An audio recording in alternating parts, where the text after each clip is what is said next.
నేలతల్లి కార్యక్రమానికి స్వాగతం. రైతులందరికీ శుభోదయం. ప్రస్తుతం రెండు తెలుగు రాష్ట్ర ప్రభుత్వాలు భూ సమస్యలపై ఎక్కువ దృష్టి పెడుతున్నాయి. అందులో ఏపీలో టైటిల్ గ్యారెంటీ చట్టం రద్దు, తెలంగాణలో ధరణికి సంబంధించిన కీలక మార్పులు, దీంతో పాటు కేంద్ర ప్రభుత్వం కొత్త విధానాలు తీసుకొస్తుంది. ఈ అంశాలన్నింటిపై మాట్లాడడానికి మనతో పాటు భూ చట్ట న్యాయ నిపుణులు సునీల్ కుమార్ గారు మనతో ఉన్నారు. సునీల్ కుమార్ గారు నమస్తే. నమస్తే సార్, ఇప్పుడు ఆంధ్రప్రదేశ్ రాష్ట్ర ప్రభుత్వంలో క్యాబినెట్ ల్యాండ్ టైటిలింగ్పై రద్దు చేస్తూ నిర్ణయం తీసుకుంది. మరి ఈ అమలు చట్టం రద్దు కారణాలేంటి? దీని స్థానంలో మరో కొత్త చట్టం ఏదైనా తీసుకొచ్చే అవకాశం ఉందంటారు?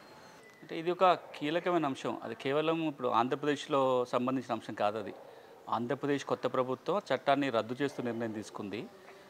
దాని యొక్క పరిణామాలు కేవలం ఆంధ్రప్రదేశ్ మీదే ఉండవు, దేశవ్యాప్తంగా ఉంటాయి. ఎందుకంటే ఈ ఆంధ్రప్రదేశ్ ఏ చట్టం అయితే రద్దయిందో ఆ చట్టం ద్వారా కొత్త రకమైన రికార్డుల వ్యవస్థని, కొత్త రకమైన రిజిస్ట్రేషన్ వ్యవస్థని తెచ్చే ప్రయత్నం జరిగింది.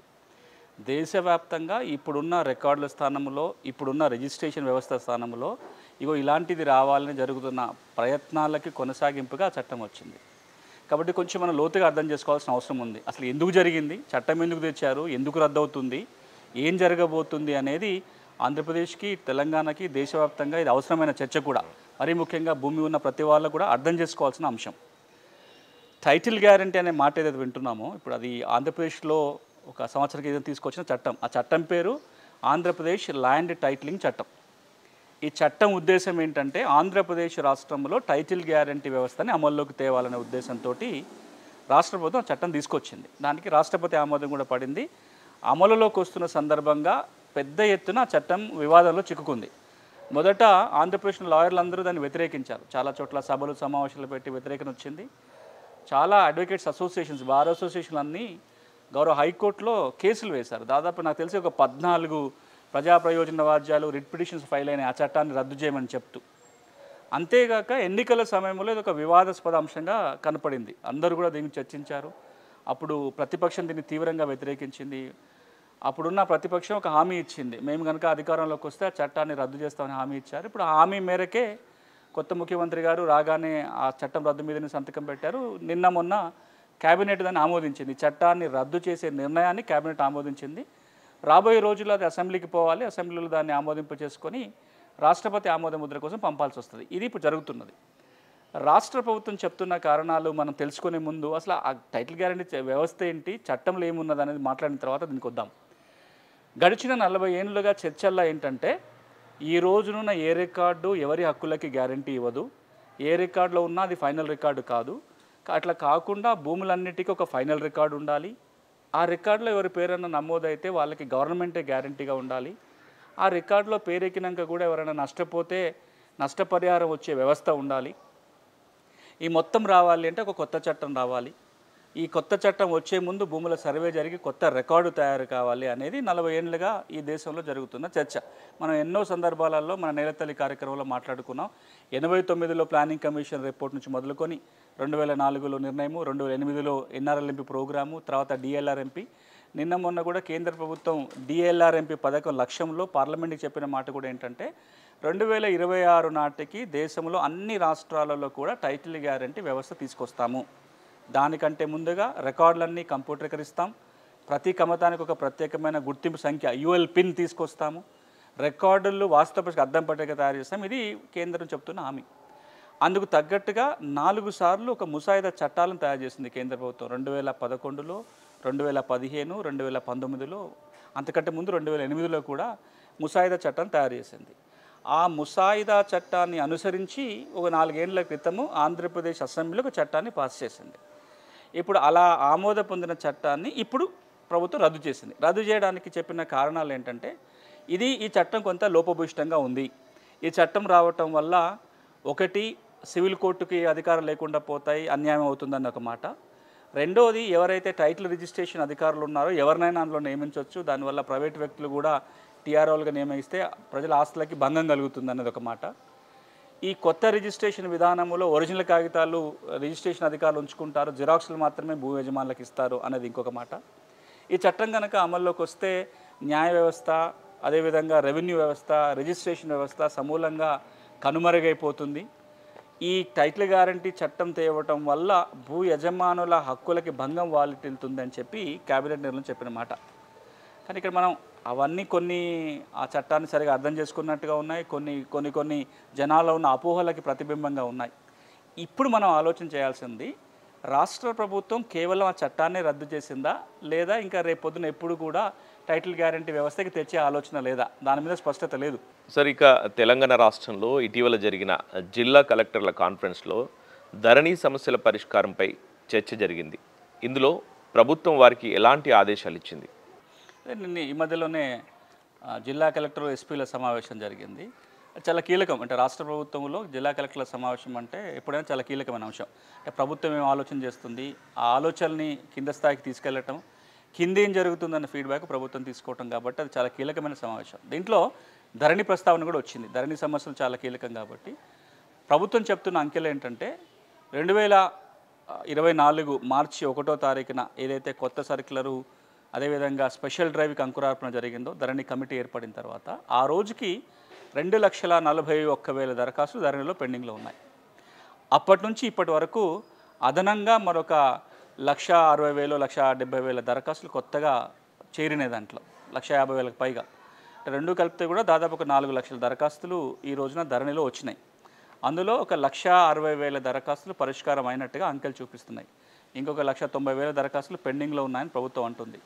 ఈ నేపథ్యంలో ప్రభుత్వం మరొకసారి జిల్లా కలెక్టర్లకి స్పష్టం చేసింది ఏంటంటే, గౌరవ ముఖ్యమంత్రి గారి ఆదేశం ఆగస్టు 15వ తారీఖు నాటికి పెండింగ్లో ఉన్న దరఖాస్తులన్నిటినీ పరిష్కారం చేయాలి, ఇవన్నిటిని పరిష్కారం చేయాలని ఒక ఆదేశం అయితే, రెండోది ఏంటంటే చాలా సందర్భాలలో మీరు సమస్యలు పరిష్కరించండి అనగానే డిస్పోజ్ అయిపోతాయి. 1,00,000 దరఖాస్తులు ఉన్నాయంటే తిరస్కరించడం కూడా పరిష్కారం కిందనే అయిపోతున్నాయి. అంటే నిజంగా సమస్య సాల్వ్ కాదు. 1,00,000 ఉన్నాయి కూడా తగ్గించేద్దాంలే, అలా ఒక 10 సార్లు అయినా మిగతా రిజెక్ట్ అయిపోతుంది. అట్లా కాకుండా సర్కిల్లో ఇంతకుముందు ప్రభుత్వం ఏదో చెప్పిందో, మీరు కనుక తిరస్కరిస్తే ఎందుకు తిరస్కరిస్తున్నారో రాతపూర్వకమైన ఆదేశాలు అప్లికెంట్కి ఇవ్వాలి, దరఖాస్తుదారుకి ఇవ్వాలి. అదొకసారి ముఖ్యమంత్రి గారు మళ్ళీ ఎంఫసైజ్ చేశారు. అంటే తప్పకుండా మీరు తిరస్కరించినట్లయితే కారణాలు చెప్తూ కాగితాలు దరఖాస్తుదారుకి ఇవ్వండి అన్నారు. ఈ రెండు చాలా కీలకం. ఒకటి, ఈ టైం బౌండ్గా ఈ టార్గెట్ లోపల మీరు పరిష్కారం చేయండి అని ఒకటి. రెండోది, ఒకవేళ మీరు దరఖాస్తుని తిరస్కరించాల్సిన పరిస్థితి వచ్చినట్లయితే దానికి సహేతుకమైన కారణాలు చెబుతూ ఒక కాగితం ఇవ్వండి అన్నారు. ఆ కాగితం ఇస్తే ఏమవుతుంది, తిరస్కరించేటప్పుడు 1-2 సార్లు ఆలోచిస్తారు, దాన్ని ఆటోమేటిక్ రిజెక్షన్ సాధ్యం కాదు. రెండోది, ఒకసారి తిరస్కరణకి కనుక కాగితం వస్తే దాని మీద అప్పీల్ చేసుకోవడానికో, కోర్టుకు పోవడానికో, ఇంకెక్కడికైనా వెళ్ళడానికి ఒక అవకాశం ఏర్పడుతుంది. ఈ రోజున ఏమవుతుంది, నేను దరఖాస్తు పెడుతుంటాను, అది రిజెక్ట్ అవుతుంది. ఎందుకు రిజెక్ట్ అయిందో తెలియదు. నేను పై కోర్టుకు వెళ్ళి అప్పీల్ చేసుకోవాలన్నా, సివిల్ కోర్టులో కేసు వేయాలన్నా, లేదా గౌరవ హైకోర్టుకు వెళ్ళాలన్నా కాగితాలు ఏమి ఉండవు. గౌరవ ముఖ్యమంత్రి గారు ఇప్పుడు ఇచ్చిన ఆదేశాలు కింద స్థాయిలో సమస్యలు సత్వరంగా పరిష్కారం చేయడానికి, మెకానికల్గా రిజెక్షన్ కాకుండా కొంత ఆలోచించి సమస్యల పరిష్కారానికి దోహదం చేసే విధంగా ఉంది. ఇది తాత్కాలికమే, అంటే ఒకటి పెండింగ్ దరఖాస్తులు. కానీ దీర్ఘకాలికమైన రికార్డుల మార్పుల కోసం, వ్యవస్థ ప్రక్షాళన కోసం ఇప్పటికే రాష్ట్ర ప్రభుత్వం చర్యలు మొదలుపెట్టింది. ఒకటి, ధరణి సాఫ్ట్వేర్లో చాలా మార్పులు తీసుకొచ్చారు. ఇప్పటిదాకా కొత్త ప్రభుత్వం ఏర్పడి నుంచి ఇప్పటిదాకా దాదాపు 40-45 రకాల చేంజెస్ తీసుకొచ్చారు ధరణి సాఫ్ట్వేర్లో. అంతేకాకుండా ఈ ధరణి మెయింటెనెన్స్లు ఎవరైతే చేస్తున్నారో వాళ్ళ మార్చే ఆలోచన కూడా ప్రభుత్వం చేస్తుంది. అది ఎట్లాగో జరుగుతుంది. దాంతోపాటుగా చట్టంలో మార్పులు వచ్చే అవకాశాలు కూడా ఉన్నాయి. కాబట్టి కలెక్టర్ల సమావేశంలో ఇచ్చిన ఆదేశాలను గనక కింద స్థాయి సిబ్బంది తూచా తప్పకుండా పాటించినట్లయితే ఏండ్ల తరబడి రైతులు ఎదుర్కొంటున్న సమస్యలకి ఒక ఫుల్ స్టాప్ పెట్టడానికి అవకాశం ఉంది. దీంతోపాటు పార్టీ బిల్లు అంటే పాత పుస్తకాలు ఉండి కొత్త పుస్తకాలు రాని వాళ్ళు కూడా లక్షల మందిలో ఉన్నారు. కాబట్టి ఈ పద్ధతిలోనన్నా వాళ్ళకి ఒక కొత్త పుస్తకం వచ్చి రైతు బంధు పొందే అవకాశం ఏర్పడుతుందని ఆశిస్తున్నాం. ఇంటి స్థలాలకు ఆస్తి కార్డులు ఇచ్చే స్వామిత్వ ప్రాజెక్టు అమలు ఎంతవరకు వచ్చింది? ఇది ఒక రెవల్యూషనరీ మార్పు భారతదేశం మొత్తంలో. ఇప్పటిదాకా మనందరికీ ఊళ్ళల్లో ఇల్లులు ఉంటే ఆవాదిలో ఉంటాం, గ్రామకంఠం అంటాం. మన గ్రామ పంచాయతీకో మున్సిపాలిటీకో పన్ను కడతాము, ఆ పన్ను రసీదో లేదా మున్సిపాలిటీలో ఉన్న మన పేరు తప్ప ఇంకే ఆధారాలు ఉండవు. కొన్ని సందర్భాలు అయితే నిన్న మొన్నటి వరకు గ్రామకంఠంలో లేదా ఆబాదిలో ఉన్న భూములను అమ్ముకోవాలంటే రిజిస్ట్రేషన్లు కూడా అయ్యేటి కాదు. ఎందుకంటే మీకు ఇంటి మీద హక్కు ఉంటుంది కానీ ఇంటి స్థలం మీద కాదు అని చెప్పి రెవెన్యూ చట్టాలు చెప్తున్నాయి. ఇలాంటి పరిస్థితులలో ఓ 4 ఏళ్ల క్రితము కేంద్రం ఈ ప్రాజెక్టుని ప్రవేశపెట్టింది. భారతదేశంలో దాదాపు 7.5 లక్షల గ్రామాలు ఉన్నాయి. ఈ 7.5 లక్షల గ్రామాలలో ఉన్న అన్ని ఇంటి స్థలాలని సర్వే ఆఫ్ ఇండియా సహకారంతో డ్రోన్ సర్వే చేసి పటాలు తయారు చేయాలి. ఆ పటాలని సంబంధిత రాష్ట్రాలలో ఉన్న పంచాయతీరాజ్ శాఖ, రెవెన్యూ శాఖ సహకారంతో ఇంటి స్థలం ఉన్న ప్రతి వ్యక్తికి ఆస్తి కార్డులు ఇవ్వాలని నిర్ణయం తీసుకుంది. పైలట్ కార్యక్రమం కింద ఒక 4 రాష్ట్రాల్లో మొదలుపెట్టి ఇప్పుడు చాలా రాష్ట్రాల్లో కార్యక్రమం కొనసాగుతుంది. ఆంధ్రప్రదేశ్ రాష్ట్రం మొదటి దశలోనే ఉంది. యాక్చువల్గా 4వ దశ ప్రాజెక్టులో ఉన్నప్పుడు ఆంధ్రప్రదేశ్ ప్రభుత్వం కోరిక మేరకు వాటిని ఆంధ్రప్రదేశ్ రాష్ట్రాన్ని మొదటి దశలో చేర్చారు. ఆంధ్రప్రదేశ్లో పని మొదలైంది. తెలంగాణ రాష్ట్రం విషయానికి వచ్చేసరికి ఎప్పుడైతే ఈ ప్రాజెక్ట్ అమలు మొదలైందో 3 ఏళ్ల క్రితము, అప్పుడున్న తెలంగాణ రాష్ట్ర ప్రభుత్వం ఏం చెప్పిందంటే, మేము ఇప్పటికే గ్రామాలలో ఉన్న ఆస్తులన్నిటిని సర్వే చేసి రికార్డు తయారు చేశాం కాబట్టి స్వామిత్వ ప్రాజెక్ట్ అవసరం లేదు అని ఒక మాట చెప్పారు. మీకు జ్ఞాపకం ఉందో, ధరణి వెబ్సైట్ తీసుకొస్తున్నప్పుడు ధరణి అగ్రికల్చరు, ధరణి నాన్ అగ్రికల్చర్ తెస్తామని చెప్పి ప్రభుత్వం నిర్ణయం ప్రకటించింది. అప్పుడు కొంత ఏర్పాటు కూడా జరిగింది. గ్రామాలలో ఆస్తుల సర్వే జరిగింది, పట్టణాలలో కూడా రికార్డ్ చేసుకోవడం మొదలుపెట్టారు. కానీ ధరణి నాన్ అగ్రికల్చర్ పోర్టల్ మీద గౌరవ హైకోర్టులో రిట్ పిటిషన్ ఫైల్ అయింది. ఒక ప్రజా ప్రయోజనాల వాద్యం కూడా ఫైల్ అయ్యి దీన్ని ఆపమని అడిగారు. ఎందుకు ఆపమని అడిగారంటే, ధరణి నాన్ అగ్రికల్చర్ పోర్టల్ తయారు చేసేటప్పుడు ఎవరైతే ఈ ఆస్తి యజమానులు ఉన్నారో, ఇంటి స్థలాలు ఉన్న వాళ్ళు ఉన్నారో, వాళ్ళ కులం ఏంటో అడుగుతున్నారు, వాళ్ళ ఆధార్ నెంబర్ అడుగుతున్నారు. అసలు ఆధార్ నెంబర్ అడగకూడదు కదా, కంపల్సరీ కాదు. గౌరవ సుప్రీంకోర్టు ఆదేశాల మేరకు మీరు ఎవరినైనా ఆధార్ నెంబర్ కంపల్సరీ ఇవ్వమని అడగడానికి లేదు. అదొక ఐడెంటిటీ ప్రూఫ్. ఎక్కడైతే గవర్నమెంట్ బెనిఫిట్స్ ఇస్తారో అప్పుడు అడగొచ్చు, కానీ ఇతర సందర్భాలలో అది ఆప్షన్లు ఇస్తే ఇవ్వాలి, లేకపోతే లేదు. ఇలా అడగడం తప్పని ఉద్దేశంతో ధరణి నాన్ అగ్రికల్చర్ పోర్టల్ మీద హైకోర్టు స్టే విధించింది. ఇంకా అప్పుడు దాంతో అందరూ మర్చిపోయారు. ఈరోజు కూడా తెలంగాణలో గ్రామాలలో ఏ ఆస్తికి సంబంధించిన, అంటే ఇంటి స్థలాలకు సంబంధించిన మ్యాపులు ఉండవు, ఇట్లాంటి కార్డ్స్ కూడా లేవు. ఇప్పుడు తెలంగాణ ప్రభుత్వం మళ్ళీ ఒక కసరత్తు మొదలుపెట్టింది. అంటే గ్రామాలలో కూడా ఆస్తుల సర్వే కోసం కేంద్రం నుంచి ఆ డబ్బులు తీసుకొని చేయాలని.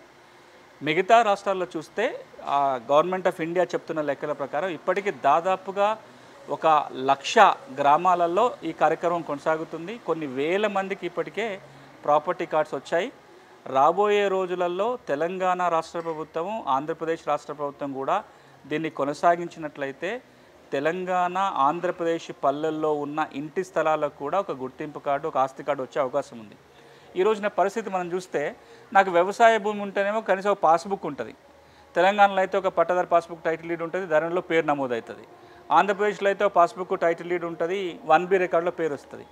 కానీ ఈ నాన్ అగ్రికల్చర్కి ఎట్లాంటి రికార్డు లేదు, ఎట్లాంటి రికార్డు రెవెన్యూ దగ్గర ఉండదు, ఎట్లాంటి కాగితాలు ప్రభుత్వం ఇవ్వడానికి అవకాశం లేదు. ఈ ప్రాజెక్టు కనుక అమలు జరిగితే ఆస్తులను అమ్ముకోవాలన్నా, లేదా దాన్ని ఎక్కడైనా కుదబెట్టుకోవడానికి కానీ, లేకపోతే ఆస్తులు కాపాడుకోవాలన్నా ఈ కాగితం కీలకం కాకపోతుంది. కౌలుదారిని గుర్తించడానికి తెలుగు రాష్ట్రాల్లో ప్రభుత్వాలు ఏమైనా ప్రత్యేకమైన చర్యలు తీసుకుంటున్నాయా? ఈ రోజున ఉభయ తెలుగు రాష్ట్రాలలో కౌలుదారుల సమస్య చాలా కీలకమైన సమస్య. మనం కనుక అంకెలలో చూస్తే, ప్రభుత్వ అంకెలలోనే చూస్తే, ఆంధ్రప్రదేశ్ రాష్ట్రంలో దాదాపుగా 25 లక్షల మంది కౌలుదారులు ఉన్నారు, ఏటా కౌలు చేసుకుంటున్న వాళ్ళ సంఖ్య. తెలంగాణ రాష్ట్రంలో అధికారికంగా పాత లెక్కలు ఉన్నాయి, కానీ 4-5 లక్షలని అప్పట్లో అన్నారు, ఒక 10 ఏళ్ల క్రితము. ఎందుకంటే అప్పటి నుంచి ఇప్పటిదాకా మళ్ళీ కౌలుదారుల లెక్కలేమీ లేవు. అనధికారికంగా కొన్ని సంస్థలు చేసిన సర్వేల ప్రకారం చూస్తే కనుక 10 నుంచి 15 లక్షల మంది కౌలుదారులు ఉంటారని అంచనా తెలంగాణలో. అంటే మొత్తంగా మనం ఒక 40 లక్షల కౌలుదారుల గురించి మాట్లాడుతున్నాం. 40 లక్షల మందికి ఉన్న కీలకమైన ముఖ్యమైన సమస్య ఏంటంటే, వాళ్ళు రైతుగా గుర్తింపు లేకపోవటం. రైతుగా గుర్తింపు లేకపోతే, రైతుగా నేను రావాల్సిన మేలు నాకు ఏది రాదు. నేను పోయి పంట రుణం తెచ్చుకోలేను. ఇప్పుడు ప్రభుత్వం ఇస్తున్న రైతు బంధునో, రైతు భరోసానో, లేకపోతే రైతు బీమానో, పంటల సబ్సిడీ ఏది కూడా కౌలుదారులకు అందదు.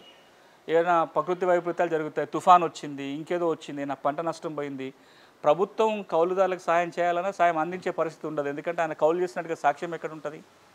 ఎందుకు ఇది జరుగుతుంది అంటే, భూ యజమానులు ఎవరు కూడా రాతపూర్వకంగా కౌలుదారులకు కౌలుకి ఇవ్వడానికి భయపడుతున్నారు. భయానికి కారణం పాత కౌలు చట్టాలు.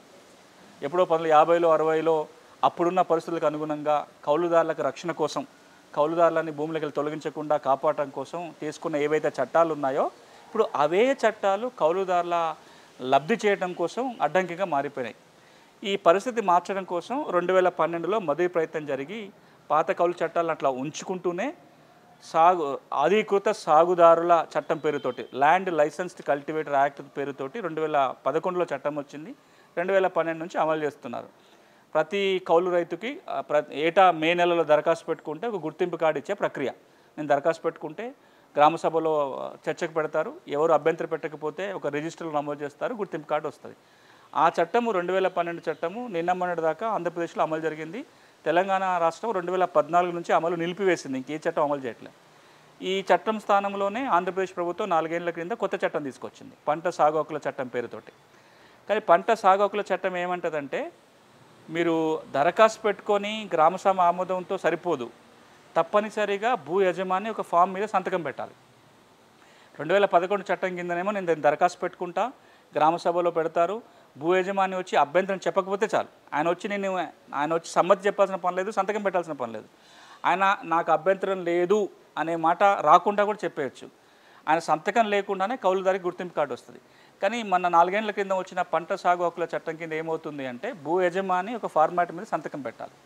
దాంట్లో కూడా కొన్ని ఇబ్బందులు వచ్చినాయి. ఇప్పుడు ఆంధ్రప్రదేశ్లో 2 రకాల అనుభవాలు ఉన్నాయి. 2019 ఆ సమయం వరకేమో 2011లో తీసుకొచ్చిన చట్టాన్ని అమలు చేస్తున్న అనుభవాలు ఉన్నాయి. ఆ తర్వాత పంట సాగు హక్కుల చట్టం అనుభవాలు ఉన్నాయి. ఇప్పుడు ఈ రెండింటిని అనుభవాల నేపథ్యంలో కొత్త ప్రభుత్వం ఈ పంట సాగు హక్కుల చట్టాన్ని కొనసాగిస్తూ వాళ్ళకి ఆ విధంగా గుర్తింపు కార్డులు ఇస్తారా అంటే, వాళ్ళ రెండు భూ యజమాని కౌలుదారు కనుక ఫామ్ మీద సంతకం పెట్టి గ్రామంలో ఉన్న అధికారి సంతకం పెడితే అదే గుర్తింపు కార్డు, ఇది వీళ్ళు ఇప్పుడు కొనసాగిస్తారా, లేదా మరి ఈ చట్ట స్థానంలో మళ్ళీ పాత చట్టాన్ని తీసుకొస్తారా, ఇంకేం చేస్తారనేది ఇంకా మనకు ఆంధ్రప్రదేశ్లో తెలియదు. తెలంగాణ రాష్ట్ర విషయానికి వచ్చినట్లయితే ప్రభుత్వం ఒక హామీ ఇచ్చింది, మేము కౌలుదారులకు కూడా రైతు బంధు డబ్బులు అందిస్తాము, కౌలుదారులకు మేలు చేస్తామని. ఎట్లా గుర్తించాలనే దాని మీద ఇప్పుడు పెద్ద ఎత్తున తెలంగాణలో చర్చ జరుగుతుంది. రైతు బంధు, రైతు భరోసా స్కీమ్ల మీద మంత్రుల కమిటీ వేశారు. వాళ్ళు జిల్లాలకు పర్యటన చేస్తూ ఎవరికి ఇవ్వాలి, ఎట్లా ఇవ్వాలి, ఎవరికి ఇవ్వకూడదు అనే మీద చర్చ జరుగుతుంది. దాంట్లో కౌలుదారుల అంశం కూడా చర్చకు వస్తుంది. ఇప్పుడు తెలంగాణలో జరుగుతున్న చర్చ ఏంటంటే, 2011లో చేసి ఇప్పుడు తెలంగాణలో ఉన్న ఆ చట్టం ఏదైతే ఉందో 2014 నుంచి అమలుకు నోచుకోకుండా ఉన్న చట్టాన్ని అమలు చేయటమా, లేదా ఆంధ్రప్రదేశ్ చేసుకున్నట్టుగా ఏదైతే నీతి ఆయోగ్ చెప్పిన చట్టం ఉందో అట్లాంటి కొత్త చట్టం చేయటమా, ఇంకేదైనా మార్గం ఉందా అని అన్వేషిస్తుంది. తెలంగాణ రాష్ట్ర ప్రభుత్వం కొత్త ROR చట్టం ఎప్పుడు తీసుకొచ్చే అవకాశాలున్నాయి? తెలంగాణ రాష్ట్రంలో పాత ROR చట్టం 2020లో వచ్చిన ROR చట్టం లోపభూయిష్టంగా ఉంది, దాన్ని మార్చాలని పెద్ద ఎత్తున చర్చ జరుగుతుంది. ధరణి కమిటీ కూడా చట్టంలో మార్పులు తేవాలని సూచించింది. గౌరవ రెవెన్యూ మంత్రి కూడా ఈ చట్టాన్ని మారుస్తాం, కొత్త చట్టం తెస్తామని వారు ఇంతకు మునిపే ప్రకటించారు. అందుకోసం కొంత కసరత్తు జరుగుతుంది. ఇందులో అంటే ప్రధానంగా ఇబ్బందులు ఏంటంటే, పాత ROR చట్టం అంటే 2020లో ROR చట్టం వల్ల రికార్డులో కనుక తప్పులు ఉంటే అప్పీల్ చేసుకునే యంత్రాంగం లేదు, దాన్ని కరెక్షన్ చేసుకోవడానికి రెవెన్యూ అధికారుల దగ్గర ఎట్లాంటి అధికారాలు లేవు. అంతకంటే ముఖ్యంగా ఆ చట్టం కింద సాదాబైనామా క్రమబద్ధీకరణ చేయడానికి ప్రావిజన్ లేదు. ప్రతి కేసు సివిల్ కోర్టుకే పోవాల్సిన వచ్చిన సందర్భం, కొన్ని రకాల హక్కులు వచ్చిన తర్వాత పాస్బుక్ తెచ్చుకోవడానికి కూడా మార్గాలు లేవు. ఇప్పుడు నాకు ORC వచ్చింది, 3080 వచ్చింది, లేదా 13B వచ్చింది, వీటన్నిటిని అమలు చేసి పాస్ పుస్తకాలు ఇస్తానికి అవకాశాలు. ఇట్లా ఆ 2020 చట్టంలో మార్చాల్సిన అంశాలు చాలా ఉన్నాయి. దాని మీద కసరత్తు జరుగుతుంది. నాకున్న సమాచారం ఏంటంటే, రాబోయే కొద్ది రోజులలోనే చట్టంలో మార్పు చేర్పులు చేసే ఆలోచన ప్రభుత్వం చేస్తుంది. అతి త్వరలోనే ఉన్న చట్టంలో మార్పులు చేసుకోవటమో లేదా కొత్త చట్టం రావటమో జరిగే అవకాశం అయితే కనపడుతుంది.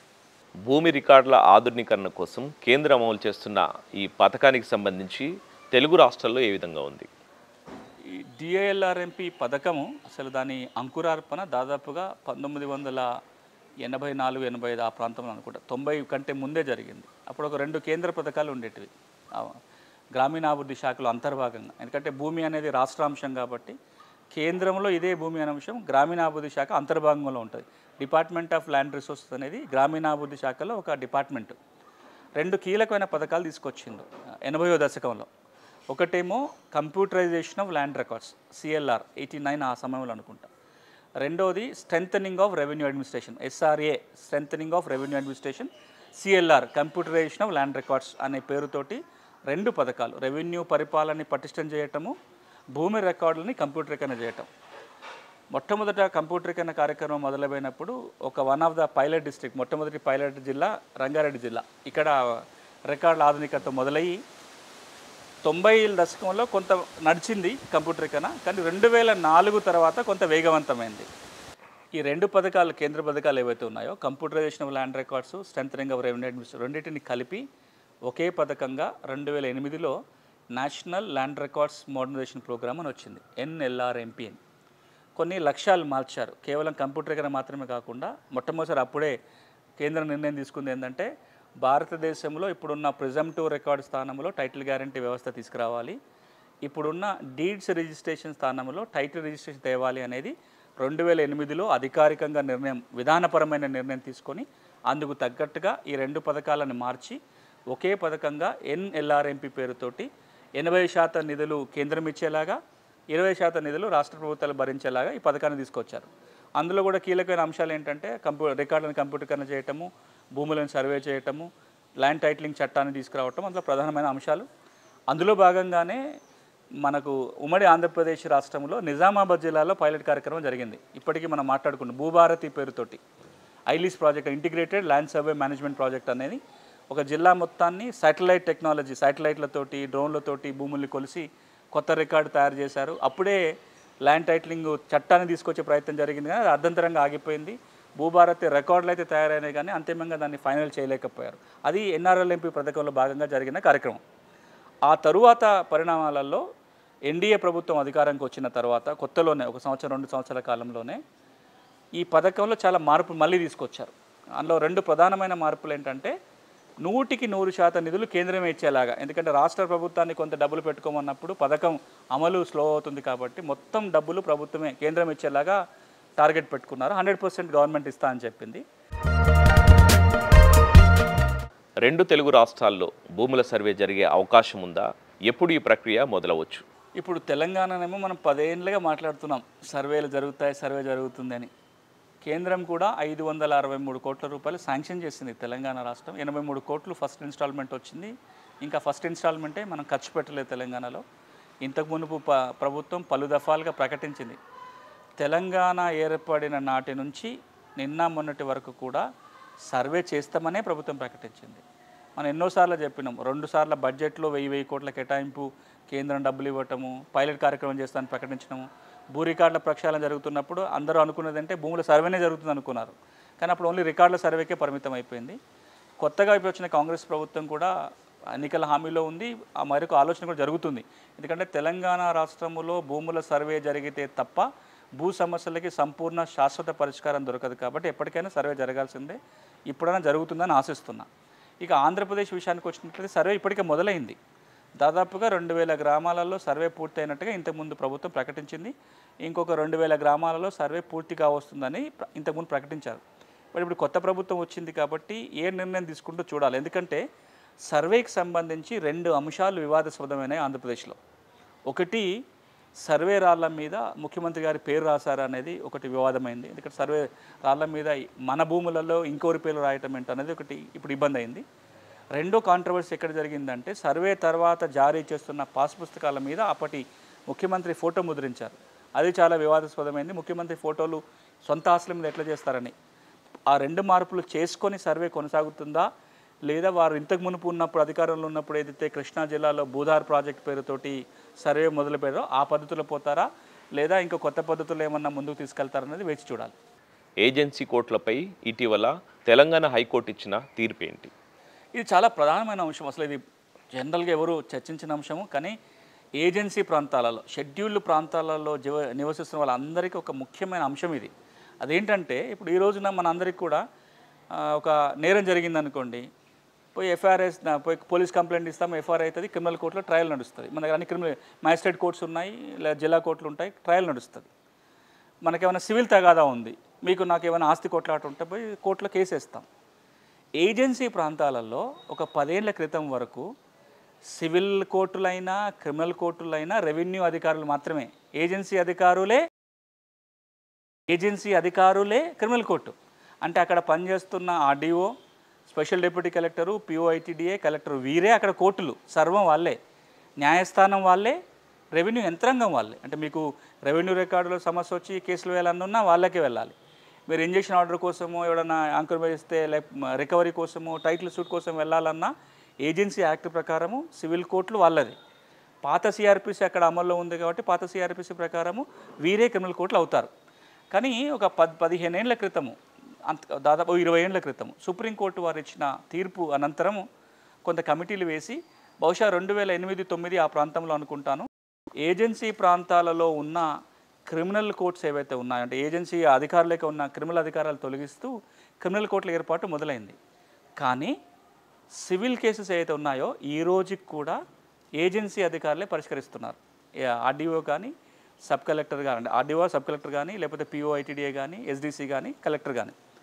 ఇటీవల వచ్చిన తీర్పు ఏంటంటే ఇక్కడ పిఓఐటీడీఏకి ఏజెన్సీ కోర్టు అధికారాలు ఇస్తూ చట్టంలో ఎక్కడ లేదు.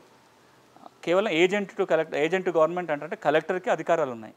కలెక్టర్ అధికారాలనే కింద ఉన్న పిఓఐటీడీఏ ఎక్సర్సైజ్ చేస్తున్నాడు. నిన్న మొన్న వచ్చిన గౌరవ హైకోర్టు తీర్పు ఏంటంటే అసలు చట్టంలో ఎక్కడ పిఓఐటీడీఏకి ఇట్లాంటి అధికారాలు లేవు కదా, ఏ చట్ట ప్రకారం ఈ తీర్పులు ఇస్తున్నారు, వాటి మీద మాకు నివేదిక ఇవ్వండి, చర్యలు తీసుకోవాలని చెప్పి ఆదేశాలు జారీ చేశారు. రాబోయే రోజులలో దీని మీద గౌరవ హైకోర్టు ఏం తీర్పు ఇస్తుందో చూడాలి. ఒక తీర్పు వచ్చినా రాకపోయినా ఈ లోపల ప్రభుత్వం కూడా ఈ ఏజెన్సీ కోర్టులకు ఉండే అధికారాలు పిఓఐటీడీకి ఇవ్వడానికి ఏదైనా జీవో జారీ చేసే ప్రయత్నం అన్నా చేయాల్సి ఉంటుంది. అది ఇటీవల గౌరవ హైకోర్టు తీర్పు. భూమి సమస్యల పరిష్కారం కోసం రెండు రాష్ట్రాల్లో ప్రభుత్వాలు ఎలాంటి చర్యలు చేపడుతున్నాయి, ఇంకా ఎలాంటి ప్రణాళికలు చేస్తే బాగుంటుందని మీ అభిప్రాయం? ఈ రోజున తెలంగాణలో అయితే మనం చర్చ అంతా ధరణి చుట్టూ తిరుగుతుంది. ధరణి దరఖాస్తుల పరిష్కారం కోసం సర్కులర్ జారీ చేయటము, డ్రైవ్ పెట్టడము, మళ్ళీ ఇప్పుడు ఆదేశాలు ఇవ్వటము, ఇవన్నీ జరుగుతున్నాయి. ఆంధ్రప్రదేశ్లో అయితేనేమో భూ సమస్యల పరిష్కారం అంటే అందరికీ సర్వేనే గుర్తొస్తుంది. ఏ సమస్య ఉన్నా సర్వేలో పరిష్కరిస్తాం నిన్నటిదాకా విన్నాం. ఇప్పుడు ఏం జరుగుతుందో చూడాలి. కానీ అంటే నా దృష్టిలో ఒక 20 సంవత్సరాలుగా భూమి హక్కుల మీద పనిచేస్తున్న న్యాయవాదిగా, అన్ని కోణాల్లో పనిచేసిన వ్యక్తిగా ఎప్పుడైనా భూమి సమస్యలు పూర్తిగా పోవటం అంటే ఏమి ఉండదు. ల్యాండ్ లిటిగేషన్ ఫ్రీ విలేజెస్లో ఏం తయారుగా, ఒక ల్యాండ్ లిటిగేషన్ ఫ్రీ చేసినా ఇవాళ లిటిగేషన్ ఫ్రీ ఉంటుంది, రేపు ఇంకొక సమస్య ఎట్లాగ వస్తుంది, అన్నదమ్ముల వల్ల కొట్లాటన్న వస్తుంది, అమ్మకాలు కొనుగోలు ఇబ్బందులన్నీ వస్తాయి. మనం ఆలోచించాల్సింది ఏంటంటే సమస్య వస్తే సత్వరము తక్కువ ఖర్చుతో తక్కువ దూరంలో పరిష్కారం చేసే వ్యవస్థ ఉందా లేదా అనేది ప్రశ్న. నేను ఈ మూడే కోరుకుంటా. ఎవరైనా, మీరైనా, నేనైనా, ఇంకెవరికైనా మనకు ఒక భూమి సమస్య వస్తే సమస్య వచ్చిన వెంటనే పరిష్కారం అయ్యేలాగా ఉండాలి. ఎక్కువ ఖర్చు కాకూడదు ఆ సమస్య పరిష్కారానికి.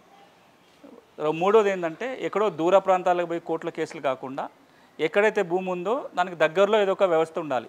అది ఆ ఊళ్ళోనో మండలంలోనో కోరుకుంటా. దురదృష్టం ఏంటంటే ఈ రోజున అట్లాంటి యంత్రాంగం రెండు రాష్ట్రాల్లో లేదు, మరీ ముఖ్యంగా తెలంగాణ అయితే అసలు లేదు. ఈరోజు మనం తెలంగాణ విషయం తీసుకుందాం. తెలంగాణలో ఒక పల్లెలో ఒక వ్యక్తికి ఏదో ఒక భూమి సమస్య ఉంది, అది ఏదైనా కావచ్చు. ఆ ఊళ్ళో ఎవరైతే లేరు, భూ పరిపాలన చేసే వ్యక్తి ఎవరు లేరు. పోనీ మండలంలో నుంచి ఇంకెక్కడికైనా వచ్చినా మండల స్థాయి నుంచి జిల్లా స్థాయి వరకు కూడా మండల స్థాయిలో తహసీల్దార్కి అధికారాలు లేవు, మిగతా ఎక్కడ యంత్రాంగం లేదు. మరి ఎక్కడికి పోయి ఈ వ్యక్తి పరిష్కారం చేసుకోవాలంటే పోయి ఈ సేవా సెంటర్లో ధరణి దరఖాస్తు పెట్టుకొని అక్కడ ఎవరో పరిష్కారం చేసి ఎస్ఎంఎస్ ఇంకేదో పంపుతారో ఎదురు చూడటమన్నా చేయాలి, లేదా పోయి సివిల్ కోర్టులో కేసు వేసుకోవాలి. ఖర్చు ఎంత అవుతుంది మనం చూస్తే, ధరణి దరఖాస్తు ఖర్చు 1000 రూపాయలు 1500 అవుతుంది. ఇక తిరగటాలు చేయటాలు వేలల్లో అయిపోతున్నాయి. థ్యాంక్ యూ సునీల్ కుమార్ గారు. అంటే ఈ తెలుగు రాష్ట్రాలకు సంబంధించి ప్రస్తుతం ఈ రాష్ట్ర ప్రభుత్వాలు తీసుకునే కీలక నిర్ణయ అంశాల గురించి చాలా బాగా వివరంగా చెప్పారు. ఇది వాటి నెలతల్లి కార్యక్రమం. మరో ఎపిసోడ్లో మళ్ళీ కలుద్దాం. నమస్తే.